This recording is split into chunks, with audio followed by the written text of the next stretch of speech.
Okay, Rosebelle, can you tell me about yourself? My name is Rosebelle V. I live in the province of Aklan, Barangay Hinitan, Altabas, Aklan. I'm 24 years old, single. I have two brothers and three sisters. We are six siblings. My mother's name is Arlene V. She is a housewife, and my father is Ronald Vidato. He is a farmer and also a laborer. Okay, I have a few questions for you to answer, Rosebelle. Let's start. Now, Why do you want to work as a maid? I want to help my family, especially their financial, and also I want to build a home someday, and I will earn a lot of money, mom. Okay, why you choose Malaysia when there is a lot of other country? I have no idea, mom, about the country of Malaysia, but I choose it because it's nearly in the Philippines, and safe, it's a safe in other the country, Okay. and yes, mom. How are you qualified for this job? I am a hard worker, mom, and also I am a trusting person, and also you can trust me, mom. Okay. May I know what your educational level is? I am a vocational vocational graduating, mom.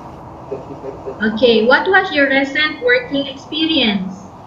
I recent working, mom, is a sales clerk in SM Seymour here in the Philippines, and also a dining crew in the Living Aklan. Have you worked abroad before? No, mom. Do you have experience of taking care of babies? It's just a 1 year old baby, mom. Whose Child. babies?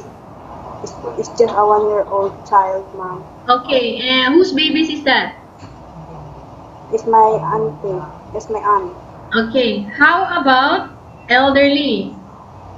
I don't have experience about taking care of elderly, mom. Okay, do you have any other special skills? Yes, ma'am. I love cooking, gardening, and also I love cleaning the house. Yes, ma'am. Okay, are you willing to learn new skills? Yes, ma'am. I'm willing. Okay, are you willing to work with a family where the mother-in-law or any relatives stay together? Yes, ma'am. Currently, are you still working now? No, ma'am. Do you know how to cook? Yes, ma'am. What sort of food can you cook? It's a Filipino food, ma'am. Are you aware that you will have to do washing, cleaning, ironing, and cooking? Yes, ma'am. From all the house chores that I mentioned to you, which do you like most? I like cooking, ma'am, gardening, and also the old church house of cleaning. If ever you will come here to Malaysia, who would you support?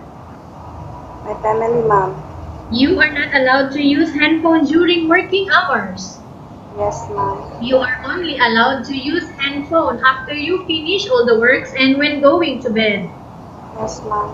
You are strictly needed to surrender the handphone to your employer in the morning and your employer will return back to you once you're going to bed. Yes, ma'am. If ever your employer finds out that you're abusing of using your handphone and it's affected your work performance, your employer will confiscate your handphone and you are not allowed to hold it anymore. Yes, ma'am. Instead, your employer will allow you to call to your family 3 times in a month. You only allowed to bring normal phone and you are not allowed to bring smartphone. Are you agreed for the terms and conditions? Yes, ma'am. Are you agreed to the rules and regulation for the handphone? Yes, ma'am. How many years is the contract as you agreed and understands? 2 years, ma'am. Can you describe for me your attitude? I'm a loving person, ma'am. I am a working, and you can trust me, ma'am. I'm honest. How can you assure to us that you will work hard in Malaysia? I know myself, especially, ma'am, that I can work hard. Okay, can you promise not to use the telephone without the permission of your employer? Yes, ma'am. Can you promise not to put on makeup but to dress properly while work? Yes, ma'am. Can you promise not to invite friends and relatives without the consent of your employer?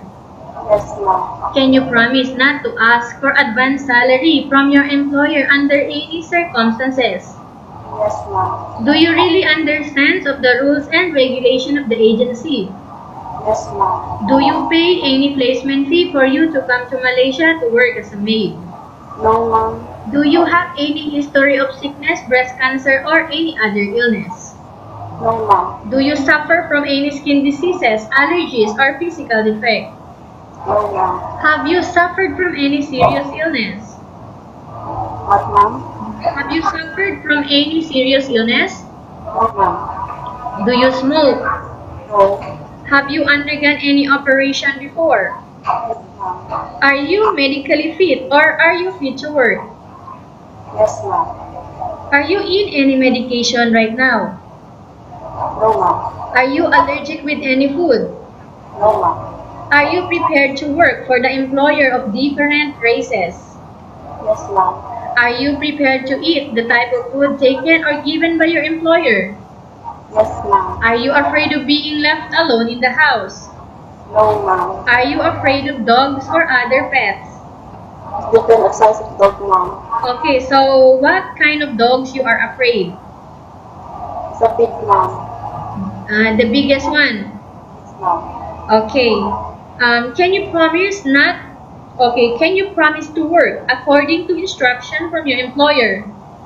Yes, ma'am. Do you have any family members working in Malaysia? No, ma'am. Okay, we have finished our question section, Rosebelle. Let's proceed for case study. I have a case study for you and I want you to respond truthfully. Upon arrival in Malaysia, within 6 months only, if ever one of your family members passed away, what will you do? Yes, depend on the employer ma'am, if she allowed me to go home and attend the burial. If they didn't, I'll send the money of my family. Okay, so you will send money to your family. Yes, ma'am. Okay, so if in case your employer is watching you right now, what do you want to tell them? Can you move forward? Okay. What do you want to tell to your employer who are watching right now? Hello, ma'am. Good morning or good afternoon. I'm Rosebelle V. I am hardworking and you can trust me. I am honest person and I love the cooking and I love the house cleaning. Okay. Tell us about yourself again. My name is Rosebelle V. I live in the province of Aklan, Barangay Hilitan, Tabas, Aklan. I am 24 years old, single. I have 2 brothers and 3 sisters. We are 6 siblings. My mother's name is Annie Vidato. She is a housewife and father is known as Vidato. He is a farmer and also a laborer now. Okay, thank you very much, Rosebelle. We will update to your agency if there is any selection made by the employer. Yes, ma'am. Thank you, ma'am.